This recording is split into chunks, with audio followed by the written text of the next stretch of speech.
Hi there, and welcome to another episode here on Bustthenet. Yes, these are the Kingstonian Diaries, and I have a cold. Yes, my nose is blocked.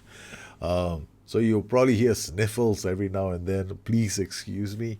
I will try my best to edit the sniffles out, but if some happen to drop in, then I do apologize. We have done okay this season. Okay, the thing is, the transfer window has just ended, and I have a problem. Okay, I'll just share with you what I'm on about. Okay, first up, let's talk about how the players have done so far. I brought in Matthias Kid, brilliant signing, love him. Charlie Raglan, brilliant signing from the Dons, no regrets there. Horatio Hurst, first problem I've had, I don't know. Here's my three strikers. I don't know who to feel. Robbie McKenzie has been good this season. Kevin O'Connor has been good as a wingback. Gets sent off once in a while. So I've had to go and get a loan signing. Yes, people have joined us on loan. We've got Luke Gambin, Emmanuel Torre, Michael Williams joining us on loan. Tyler Magloire, very happy with him. Jonathan Dinzeyi for £10,000 has been a huge signing for us. Plays really well. Ashley Pope, now £2,000. Okay, not too bad. I'm not going to complain. For £2,009, he's been quite well. I once again, I don't know about my strikers. I don't know who to use anymore. I brought in a new free transfer called Darren Sweeney from. He doesn't look too bad. I mean, he's Irish. Definitely, I want to sign a few Irish players into my team. We've managed to sell one player. Yes, I'm so happy. AFC Wimbledon, the Dons have decided to buy Solomon Sambu for 14.75. I'm happy. It's enough in our little war chest to go out there and buy some bottles of whiskey so that we can have them at the end of every single match. Yes, we're not too serious about our game, are we? Okay, financially. we're not. This is not my problem. This is the boss problem. Look, I never said we're going to do well. Okay, we got wages. You agreed to a wage budget. I'm happy to accept whatever wage budget you give me, but go get the sponsorship. That's not my problem. Expand the stadium. That ain't my problem. I'll ask for things all the time. I'm just going to walk in the door, knock. I need bigger wage budget. You give it to me, I'll take it. So right now, they've given me a wage budget of 65K, but guess what I'm going to do? My season is coming to an end, right? So there are two things I'm going to do. The first thing I'm going to do is I'm going to go to my scouting. I got 7.5K left. If I don't move this up, my scouting budget will drop. So I reckon another 100K should do it. Okay, so now my scouting budget, I've got some money in my scouting budget. I won't go broke anymore. Then I go back to the board. Now, with the board, what I'm going to do next is I'm going to mess with my wage budget. Now, where's my finances? There we go. And here we go. I'm going to max this out to 72K. So now my wage budget is maxed out at 72K. I do this every season. So before the season ends, once the transfer window is closed, I max it out.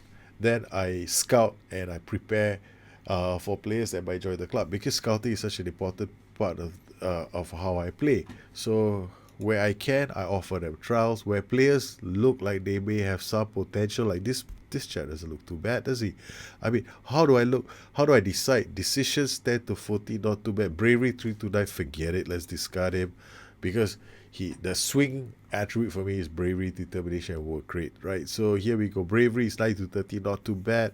Acceleration a bit on the slow side. Let's discard him. Stephen Collins. Here we go. Whoa, not too bad, midfielder. Irishman. I love me Irish players, because the thing is that I'm affected by Brexit. Every single foreign player needs a work permit. And they all have to be internationals. So shit, this is not going to be easy. But them Irish, we love our Irish. So our Irish boys, they got to have no issues. So I look at every single Irish player and I go like, might not be a bad player. We'll acknowledge him, leave him on our shortlist. Then I got Ozzy Robinson. So I go through my list like this, and then I look at players like he's on loan from Chelsea. I doubt we're going to get him. I'll just add him to the shortlist now. Acknowledge, and then here we got this player called Abdesamad Tanfi, a Frenchman. There's no chance in hell I'm going to get him, so forget it. Adam May. So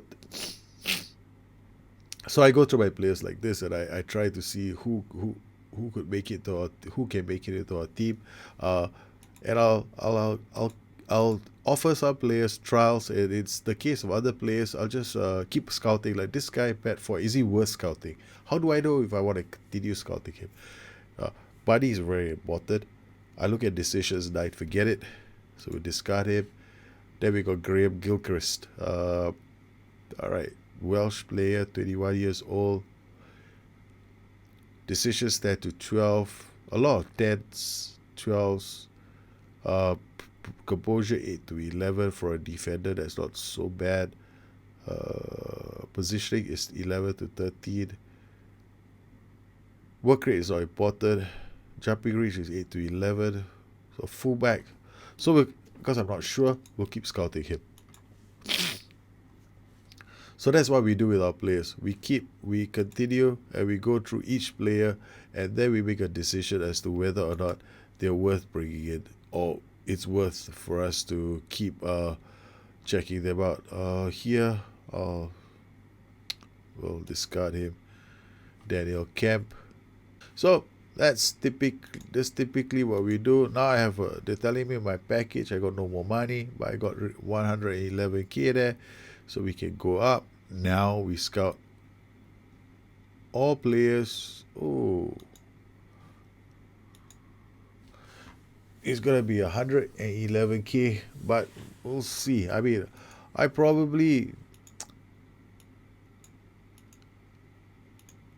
I play with the budget. Confirm, come here, and give myself 126. That should cover the whole.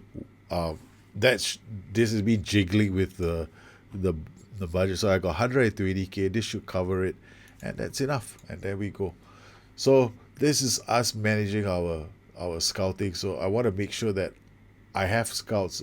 I can go out there and add to my knowledge base of players that I might need. So my shortlist becomes, I start building up my shortlist, and eventually I'll go through my shortlist and I'll whittle it away, because there are going to be some players here who, they don't deserve to be on the shortlist anymore. So I'll remove them from the shortlist, and I'll whittle down my shortlist as I go. And over time, this becomes the basis of whether these players become the important players for me later when I want to decide if I need players to join me in the Premiership. Like here, I got this player called Akin Odamayo. Now, not too bad. I was trying to sign him, but he's gone to Chesterfield. Of all the clubs, I mean, we offered him a contract. He didn't want to come. What about our players? What about my dilemma at the moment? I've got this big dilemma, and it's got to do with my strike force. I'm never sure who I want to play. It's either Pope or Hurst or Lyle Taylor. So it's one of these three. That none of them has really jumped out and gone. We use me. Ashley Pope, well, I like him. I have this sneaky feeling that he's going to become a very good striker. So I'll keep playing him. I'm pinning a lot of hopes on Pope. And we hope that Pope does well. Okay, so we've got our players. We've sorted it out. Lee Burge was injured. Can he play for this match? Darren Sweeney is injured. Lee Burge is injured for our big game against Ipswich Town. I realized that we have a bigger game coming up against Fulham. And Fulham are just up my ass. And Ipswich, well, we did beat them 3-1. 2 set-piece goals. Nothing to shout about. Ashley Pope scoring 2 goals. Very happy with the performance. But it's this match against Fulham. I forgot about it, because let's put things in perspective. Fulham are going to be a good test for us because if we are going to be in with a shout to get promoted, how do we play against a team that just got relegated from the Premiership? Okay, so this definitely is a better test, and I'm probably going to get hammered in this game. So this will be a phenomenal chance for you guys to see me lose my temper, right? So makes for a much better viewing experience. Okay, so we've got a couple of players on loan. Rob Howard will play this match. And how are they playing? Well, for a team that just got relegated, you would think that they're playing with a more positive setup. No, they're not. They're playing defensive structured, highly structured against me. So there are lots of long ball football I'm going to expect from their defensive centre-back. This is this looks like a defensive fullback to me. Wingers, target man, and poacher. Man, what an annoying setup. So they're gonna rip through my, I have a bad feeling that they're gonna rip through my defense. There's a big part of me that says change tactic. But I don't want to, because honestly, you don't have to, I mean, you will lose 1 or 2 games in a season, right? So you don't want to have a reflex action or always changing your tactic because you lose a game. Once in a while, it's okay to lose, but I hate to lose. So I hope my monitor is in one piece at the end of this game. All right, so here we go. Kingstonian versus Fulham, and we touch, and off we go. Denzei to Maguire to Toure, come on, he got you on loan. Williams playing in place of Sparks because Sparks is not 100%. Davis, target man, dropping very, very deep. So he's a target man on support, and he's winning everything in the air. The poacher is inside the box and he scores early. He's 34 seconds. Unbelievable play. We couldn't even handle this. The target man is winning everything. We can't.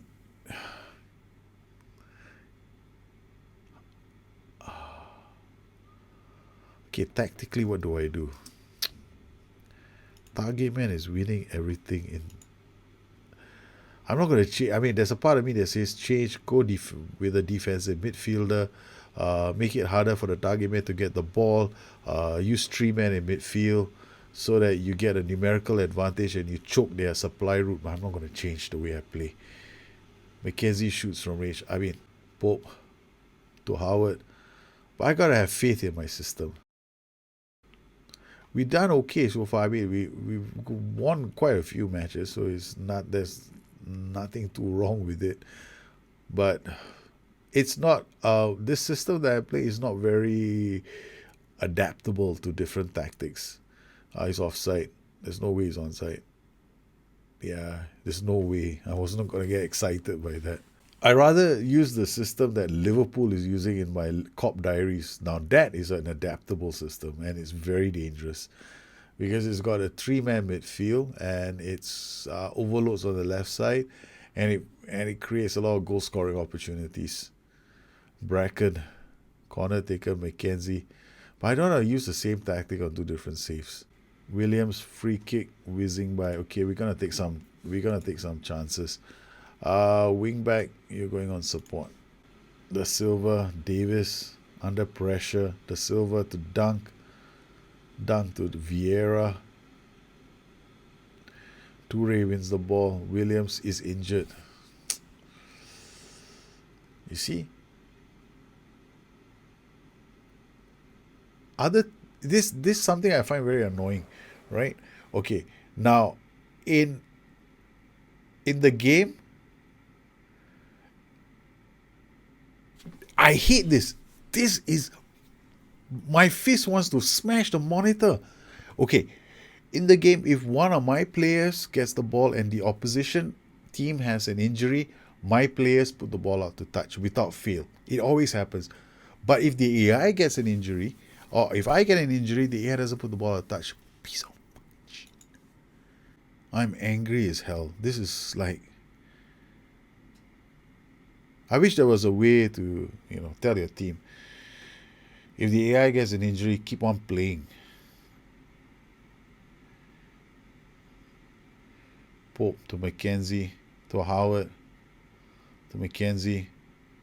Doesn't even look like it was an injury. Howard inside the box, Pope scores 2-1. I'm still pissed off at this. Yeah, so we were playing with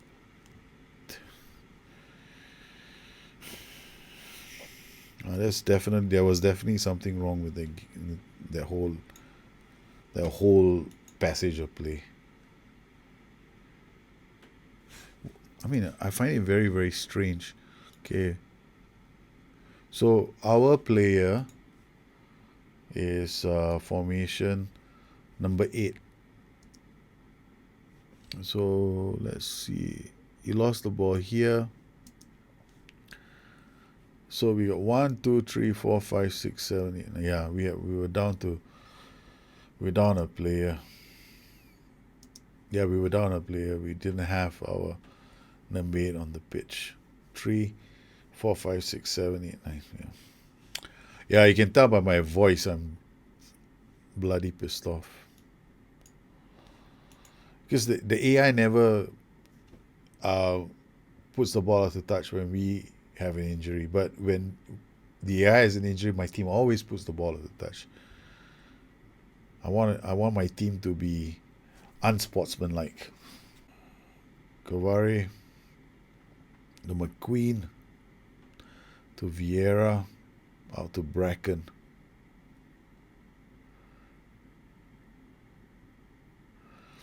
Sparks with the ball, finds Pope. Pope is away, can't score. Toure to Howard.